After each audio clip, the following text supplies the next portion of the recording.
Ladies and gentlemen, we are back for another episode of Masters of Rock Talk. I'm one of your hosts, Ferris Kennedy, and to the right of me, a man who is no stranger to playing chess with the late, great Tom Snyder. Oh, it's so true. In New York, was it Central Park? It was Central Park, but even then the smoke out of my eyes. God, he smoked like a chimney. My name is Dr. Ian Clarke, and it's wonderful to be with you today. And it is a beautiful day today here. Oh, it's gorgeous outside. My gosh. And this is a beautiful day to talk about a beautiful topic. What's that? Of things that irritate both you and I. Ian. Oh, wow. Well, that's a long list. I have an ulcer to prove that. But we got a different...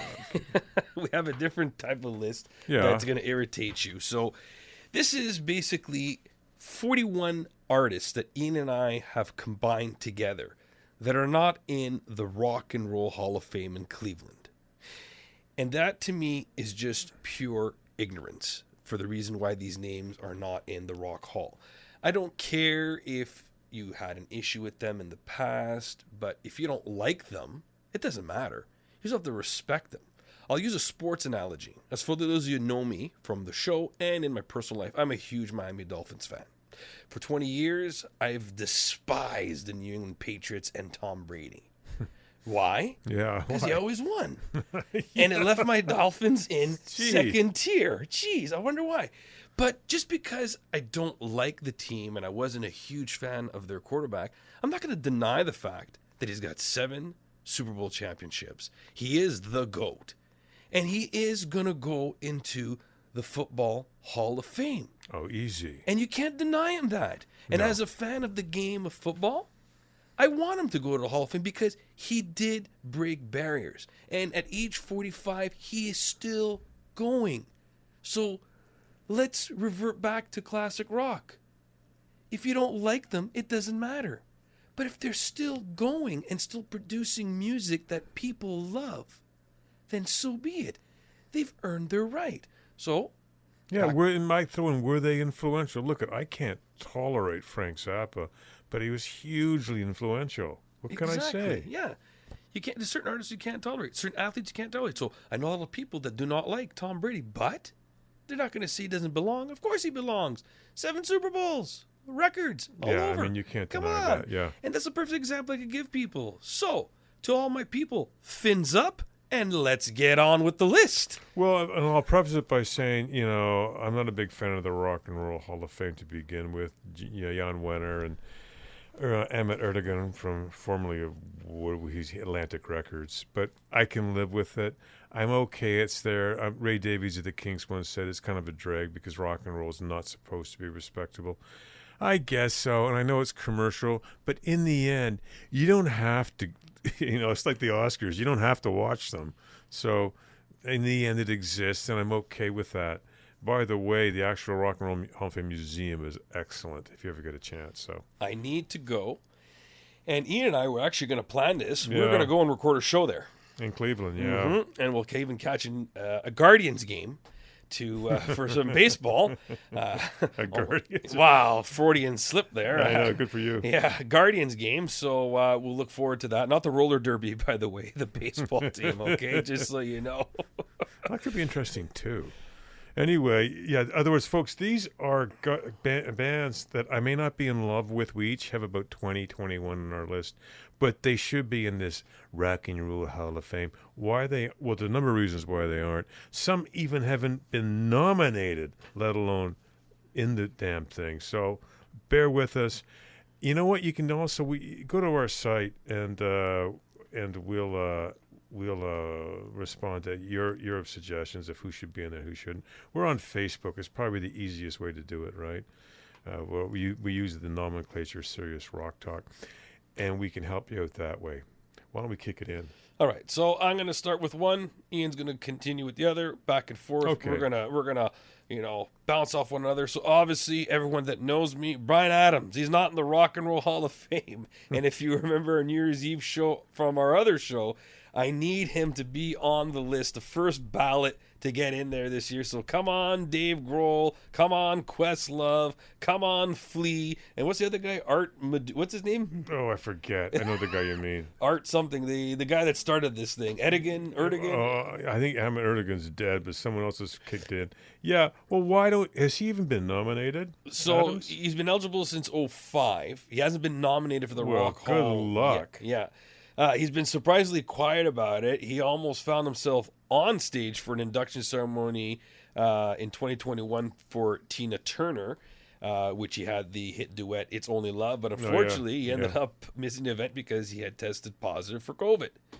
So hopefully, now that he's already in the Canadian Rock and Roll Hall of Fame for songwriting, hopefully this will spark something to at least get him in there. And I think once he's nominated, I think I'll be one of the people for sure voting on it. And Ian, I'm just going to beg for you, and I'll take you out for a steak dinner. No, I might do it then. So why is he not in there? I don't know. It's mind-blowing, I think after Cuts Like a Knife and Reckless, 2 solid albums, that should pretty well do it. Usually, I think one good album. Yeah, like I'm not in love with the guy, but he's a great songwriter, so he should be there. I think part of it, this is just me because he's Canadian. Sorry. That's just the way the cookie crumbles. And I'm going to talk about Boston and Tom Schultz. Boston's first 2 albums sold zillions of copies, and Schultz made a really good point in regards to the Rock and Roll Hall of Fame. He said, to paraphrase, one of the problems with it is that we snuck in under the critics' kind of radar. We just appeared. In fact, he made the first album in his basement. I love this guy. He was indie before indie was indie, and it just blew everyone away. And it just irritated the Rock and Roll Hall of Fame. And so their first album went 17 times platinum. Not once. 17. Everyone had the album. Everybody knows the Spaceship, right? I got it twice. Picture disc and... Oh, really? Yeah. There you go. So, and he's not in. So I'm not... It's just irritating. Why? It's because he's not a critic's favorite. He's not a Rolling Stone type of guy. Sorry. That's my take. That's they should be in. Second, next one here on the list, Alice in Chains. Obviously, Lane Staley, the great Lane Staley, late great Lane Staley, with a hell of a voice, could hit octaves from anywhere. If you heard their Unplugged album, and this is when Unplugged albums were really good when MTV took over. They were like probably one of the best albums out there of a lot of bands that had acoustic stuff. That is one of their top selling albums. It is considered a studio album. So why not induct these guys? They are, right. They were influenced by Nirvana, and they continued like the true grunge. Yeah. So put them in there. Do something. Come on. Why do you think? Why they're not in there?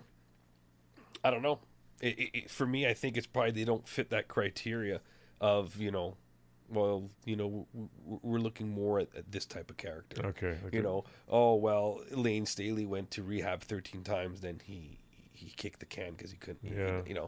So could it be that? I don't know. It is bizarre. Alice in Chains isn't in there. Yeah. My next guy up is Joe Cocker. Everybody knows Joe Cocker from Woodstock, Mad Dogs and Englishmen, Little Help from My Friends. Why is he not in there? I mean, it's just, I should say the late Joe Cocker. I don't get it. Is there like a personal problem? He did some great albums. He did one of the great tours, with Leon Russell. What is the issue? Over to you. BTO. Why isn't Randy Bachman in that stupid guitar that they finally found after? I know, in Japan or something. Yeah, I know. Listen, I want Randy Bachman in there just because, again, it's Canadian, Winnipeg. We'll talk about, obviously, the other band that he was part of. Yeah, we will. That, why not? What Randy Bachman did from that small time span after the other band from 72 to what, 79? If that long, yeah. They didn't hit 80. I don't think they made 80 either. No, but, In this trivia, they had a song called Taking Care of Business. Elvis Presley heard it, and TCB became his slogan. There's some they should get in just for that. Hey, if Elvis recognized you, why not? Why not?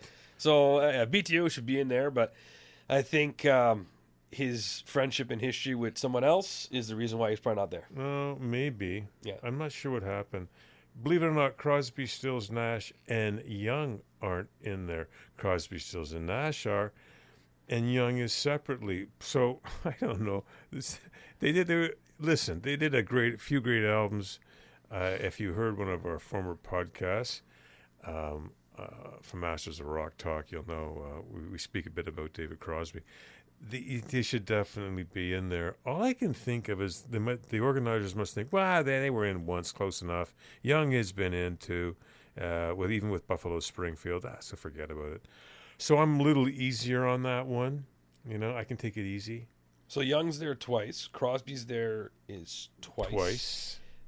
Stephen Stills is twice. And Graham Nash is twice. So the Hollies. Wow. I know. It's impressive. Next one, the Black Crowes. Why not? They debuted in 1990, making them first eligible to Rock and Roll Hall of Fame in 2016. The two brothers, both Chris and Rich Robinson, come on. They made up. They pieced. They forgave each other. Just not alone. They should be in. Yeah, it's a great rock and roll band. There's nothing weird about it. No, right? Yeah, exactly. They're just pure rock. They're pure like the Stones or something. There's nothing complicated. Next guy up I have is Rick Derringer. He's been around since the mid-'60s with Hang On, Sloopy, and all the stuff he did with the Edgar Winter and the McCoys. And the McCoys, back in the 60s. He's like one of the go-to guys for studio musicians. He's a great guitar player. What is the issue? Just bring him in. I don't understand it. So, anyway, back to you. Ronnie James Dio. Despite his successful stints in Rainbow and Black Sabbath and fronting his own eponymous band, which is the Ronnie James Dio Band, he's never gotten a nod. Even when Black Sabbath got in, I believe in in 06, he wasn't even part of it. When did he die? How long ago was it? Do you remember? I can't remember. It's in the 2000s. Is it? Yeah, I think you're right. It's too bad. Because, again, like I said, stints with Rainbow and Black Sabbath, like, it's Ronnie effing Dio. Like, the guy should be in there. He's a classic. I have Devo. And Whip It, good. Listen, they're kind of goofy, I know, but they were hugely influential. I just don't understand. Why not? All I can think of is that they don't have they don't sound like Chuck Berry. They don't sound like the Rolling Stones. I don't know what it is. They're a new wave band from, the late 70s and the 80s. Just bring them in. You have to they're at the grown-up table. It's okay to recognize them. Billy Idol's next on the list. That should be in there. And why not the MTV era punk heartthrob who's had Steve Stevens by his side collaborating with the guitar ever since Billy Idol started rocking. He started off kind of like punk. Yeah, he started with over in England punk, hence the name Billy Idol, right? But why? He's a great rock and roller. Why not? My next guy up, I couldn't believe this when I read that Peter Frampton is not in the Rock and Roll Hall of Fame. Like, I'm glad I'm sitting down when I'm reading this. The best-selling live album of all time in the history of our planet. That alone, forget Humble Pie, other stuff he's done. What is the issue with Peter Frampton? I don't get it. I'm totally lost. Next one I have here, Jane's Addiction. Perry Farrell and Dave Navarro. Enough said. Dave Navarro did 5 years with Red Hot Chili Peppers. He has been known as one of the top guitarists, not by Rolling Stone, by us. Okay, just so you know, we have our own list because he's up there as a guitarist, and their music is original. Jane's Addiction is solid. Why not? It's that grunge thing. I think it must be. It's a grunge thing. Grand Funk Railroad is not in the Rock and Roll Hall of Fame for a while. I think 71, 72, something like that. They were the biggest selling U.S. stadium band in the world. Like that alone, and they're great songs like We're an American Band or Walk Like a Man. I don't know. Mark Farner had a beautiful voice, great rock voice. I don't understand it. Next one, I got Huey Lewis and the News. Like, what part of the 80s did you not hear about Huey Lewis and the News? Yeah, he was everywhere. You know, the whole Back to the Future soundtrack was Huey Lewis and the News. In fact, he acted in that, I think, the first one. Yes, he did. Yeah. He acted it. He's always been a stable singer. His band was, like you said, Ian, back in the day, because they started off older, that was an actual job for them. Yeah, it was they a took job. it seriously. He was married. He liked to play golf. Like, this was a pro. So come on, bring these guys in. Well, bring in the Guess Who, Winnipeg's Guess Who. I mean, this is total. It's almost like it's personal. Ignorance. It's ignorance. Yeah, it's pure ignorance. How can you not bring in? They have like 30 classic songs. I don't know how you avoid. Do you have to actually avoid talking about them when they meet together at the Rock and Roll Hall of Fame? How do you avoid the Guess Who? They're an amazing band. So, you think that meetings like that? Hey guys, guess who? Guess who we're not going to even list or talk to? Burton Cummings and the boys. I mean, how can you avoid that? And you can let in, I don't know, Pat Benatar? Okay, stop it. Next one, Meatloaf. What part of I created theatrical rock don't you understand? I know. Bat Out of Hell has to be one of the best albums out there. It's an incredible album. From start to finish. So, you know, like, this is meat. Come on. I don't understand. Todd Rundgren produced it. It's an amazing album. That alone, let alone Rocky Horror Picture Show and all the rest of it. He was a great theatrical rocker. He may not have had the duration of somebody like Alice Cooper, who's around the late 60s. I get it. He was still pretty amazing, and he should be in there. You think it's because his look at the time, because he was a heavier guy, didn't really fit the cut that they want? Because maybe they thought of him as more of an actor who was like kind of like the Monkees. I'll get to that, but they don't like actors who become rock stars. I don't know what it is. It's deranged. It's deranged. I have In Excess. In Excess, for those of us around at the time in the 90s, were a huge band out of Australia. They had great hits. I always thought of them kind of like if the Doors had stuck together and gone a different way. They had that kind of darkness to them. They're not in the Rock and Roll Hall of Fame. I had no idea until I was doing the research for this segment. So that's silly. Next I got is Motley Crue, and I don't know. I'm just up in arms with this. Like, probably one of the greatest metal bands out there in the 80s. You want to call them hair metal? I don't care. Maybe that's the problem, right? Could be. But those four guys have been together just for one album where Vince Neil kind of pieced out. Then he came back. They did an album sober, and it's the top album, Dr. Feelgood. And they said it was the hardest thing they ever did. Come on. Mick Mars, Nikki Sixx, Tommy Lee, Vince Neil. You want to induct also John Five, who's touring with them, and John Corabi? I'm okay with that. Put all six guys in. Let's do it. Just put Motley Crue in. Come on. Well, along the lines, listen, I'm no Iron Maiden fan. I can't believe Iron Maiden's not in the Rock and Roll Hall of Fame. I mean, why? They're just so, how can I say, omnipresent. Like, everyone knows Iron Maiden. They've had great metal music. I think it's got to be a metal thing. Why wouldn't you do that? They're lots of fun, right? You think it's metal? I don't know what it is. It doesn't conform to Van Morrison. It doesn't conform to the Beatles, Rolling Stones, anyone else who is in there, right? Even Foo Fighters, or it doesn't. Yeah, I think it's a heavier sound scares them. A different sound like Devo scares them. I don't know. Well, the fact you said metal, I got Ozzy Osbourne next on the list here. There you go. So despite, selling roughly twice as many albums as a solo artist than with Black Sabbath, why isn't the Prince of Darkness in there? He is so influential for even today's generation, where you got guys like Post Malone and Travis Scott saying, hey, even though we're hip-hop, we kind of want to collaborate with Ozzy Osbourne. I don't know what it is. I don't know. I'll talk about Jethro Tull. Again, a surprise. Ian Anderson and his mates are not in the Rock and Roll Hall of Fame. I think it's because he's too prog or something. He's not rock and roll enough. You really think they're prog? Oh yeah, Jethro Tull was proggy. Okay. They're known for it, I think. They're not like King Crimson or something, or Emerson, Lake and Palmer, but they're pretty proggy, and they're not even close to an induction. The next one that's on the list but not in, a true virtuoso, Joe Satriani. He's regarded as one of the most technical, proficient guitarists in rock history. Generations have been influenced by his work ever since he came out. This, what is it? The Silver Surfer, Surfing with the Alien. Yeah. Like, come on, that was huge. He didn't sing, but no, he's like Jeff Beck. Yeah. They don't sing. They don't have to. But why isn't he not in there? I don't know. And he's rock. Listen, why isn't King Crimson in there? Prague. Prague, that's right. You don't have to like Robert Fripp and the guys.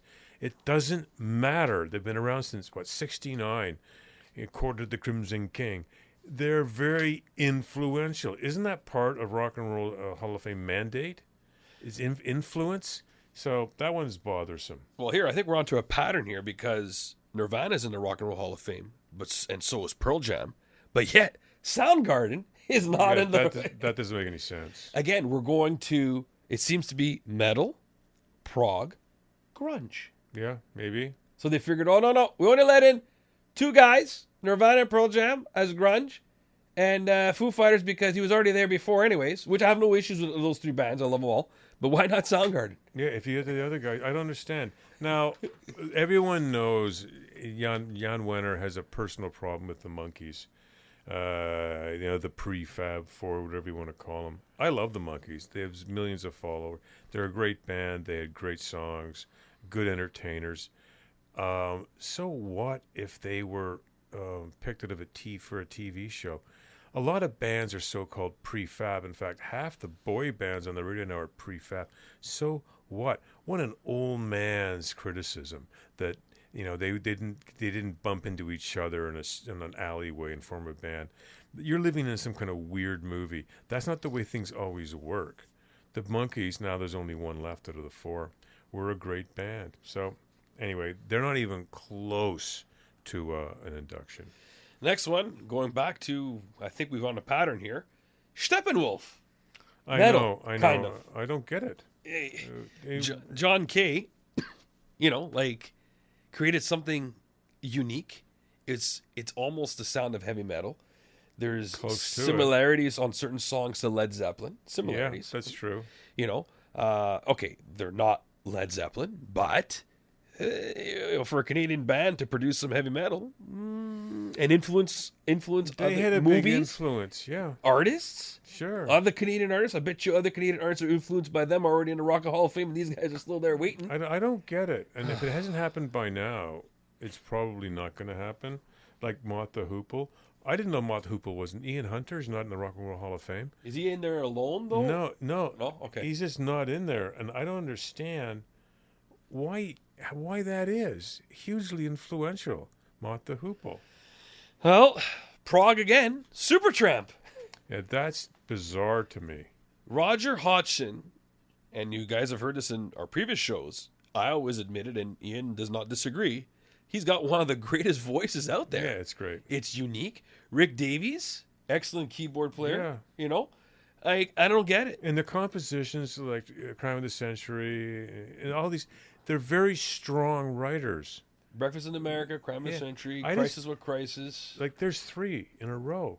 That should get you, that'll get you into rock and roll heaven. The rule is 1 solid album, right? Usually, you need 1 solid, 2, like Steve Miller, you have the rest of your career mapped So out. U2 did it with the Joshua Tree, and that cemented them into the rock hall. Yeah, forever. That's it. They don't have to work. Harry Nilsson, again, Harry Nilsson had a voice of an angel, and there's a reason why all the Beatles called him their favorite performer. I don't know why Harry Nilsson's not in the Rock and Roll Hall of Fame. All those great songs he wrote and all the great songs he sang. I just think it's not even oversight. You have to go out of your way almost to have Harry Nilsson. Why? What's the again? I know I sound like a broken record here, but I love to talk to them and say, what would be the problem with Harry Nilsson? Rainbow, Richie Blackmore, Ronnie James Dio. So Blackmore's already in on Deep Purple, and maybe because he didn't attend a ceremony in 2016. out of spite. Well, that's Blackmore. That's Blackmore. Okay, so you don't think they're pinning it on it? No, he's a very difficult personality. I don't get it. Like, I think Rainbow was a great collaboration for their metal. Yeah, I'd say kind of thin metal, they used to call it. Like, they're not heavy metal. So here we go again with the... Yeah. Oh, maybe you're onto something there, metal? Mr. Kennedy. Yeah. Metal, grunge, and prog. I don't know. Well, look at Oasis. They're not grunge. They're not grunge. I don't know what they're pre-grunge or something, but I don't know what maybe it's because they're battling brothers. You know, what's the story, Morning Glory? Like, that's a great album. That alone gets you in. I don't understand why Oasis, and folks, it was a surprise again until I did research. I just naturally, as a reflex, thought, yeah, Oasis, of course, they were huge. Don't Look Back in Anger, Wonderwall. I don't get it. Next one, the Smashing Pumpkins. Billy Corgan, we know, is sometimes a pill to deal with. Yeah, he's difficult. But, again, like we said in the beginning, you can't take away credit where credit is due. This guy knows how to write songs. He just knows how to write songs. And he's written good songs. And he's got a good voice. Yeah, it's true. And their album, Siamese Dreams, come on. I don't get it. It's up there with the Pixies. Listen, they're a difficult band. I know they're how could I say uneven. They've never been a big seller, but hugely influential. I mean, Nirvana used to talk about them. The Radiohead, David Bowie, Bono, all these guys have sung praises to the Pixies. So, if you're going to go for influence, you better think about the Pixies. Next one I got is Lenny Kravitz, who's already taken the stage twice, once performing When Doves Cry and The Cross in 2017 at a Prince tribute. Yeah. And last year in 2022, he inducted Lionel Richie. So that's bizarre. It is bizarre. But yet, he's had more than 40 million albums sold worldwide. Hit songs like Let Love Rule, Laid It Over Till It's Over, Are You Gonna Go My Way, and Fly Away. He's been eligible since 2015. So what? It's rock. He's rock. I don't know. Again, it's up there. Because he looks too cool. He is cool. Maybe you nailed it. Iggy Pop definitely doesn't look cool. He got the Igster doesn't care. In fact, he's anti-cool. Maybe the Stooges got in rather, and I get that, and that's his band, the Stooges. But Iggy Pop really, come on, is the Stooges. Why not? Iggy Pop is ridiculously influential. Somebody once said, no Iggy, no punk. Like, that's a heavy statement, I know. But it's pretty good. Iggy Pop, talk about the godfather of punk. He's not in there. Maybe Mr. Kennedy nailed it. Maybe because he's too punky. He's too weird. I don't know. Well, speaking of weird, how good would it be if we could induct Alfred Matthew Weird Al Yankovic? That would be weird. I'm not sure if I'm with you on that one. Well, they would upset the Rock and Roll Hall of Fame for sure, but let's just go on the criteria. He's got 14 albums, 6 of which went platinum. My God. Now, they have a musical excellence, and I believe they also have a writing category. Okay, all right. So give him writing category, because even though the parodies that he's done has sold more than the original songs. Like a surgeon? Like a surgeon or operating for the Amish Paradise did more than Gangster's Paradise. Smell Like Nirvana is almost... Well, no, come on, I'm just teasing. We're having fun here. But why not? That would be pretty funny. I don't have... That's a weird category. Well, musical, they have that category of writing collaboration. Oh, maybe they should, yeah. Like with the one that Ringo Starr is in. I'm being honest. Remember, you smirked that when you're like, I know. Because you're upset that they put him in the same category as Billy Preston, and that kind of disappointed you. Yeah, Ringo is a problem child for me. Not as much as Edgar Winter and Johnny Winter. The Winter brothers are not in the Rock and Roll Hall of Fame. They are so ridiculously talented. Edgar Winter, multi-instrumentalist, keyboardist, sax player, what have you, guitar player. Johnny Winter was a guitar god. I had no idea these guys weren't in the Rock and Roll Hall of Fame. Neither one of them. What is the issue? You just don't like the people from Texas? I don't know. It doesn't make any sense. Neither brother's in the Rock and Roll Hall of Fame. And Johnny's gone now, of course. And the last one I put, he's in there with his band, but not there's a solo artist. Why not John Bon Jovi? Yeah. He has 2 speeches, apparently. One to accept it, to saying thank you, and the other one to kind of give them a big middle finger. So maybe they probably got wind on that. You may not want to hear that, yeah. They want to hear that, but I don't know. Maybe it's because he's a fellow Italian. I'm a little biased. I love the guy. At the end of the day, I think he's a great songwriter. We know the band Bon Jovi is him. So why not just induct him alone and give him his little moment, because he's got nice hair. He does, even now, in middle age, he has nice hair. Well, folks, I agree with us, disagree, what have you. I'm sure you have your own list of people that should, listen, in general, should be noticed for their talents and art. So email them to us if you'd like, and we'll put them on the air. And with that, this is our denouement, where we say bye-bye, have a great life. Have a great life, and if you're grunge, prog, or metal, the Rock and Roll Hall of Fame probably won't look at it. Write to them and tell them. Tell them we asked for forgiveness. Yeah. Bye.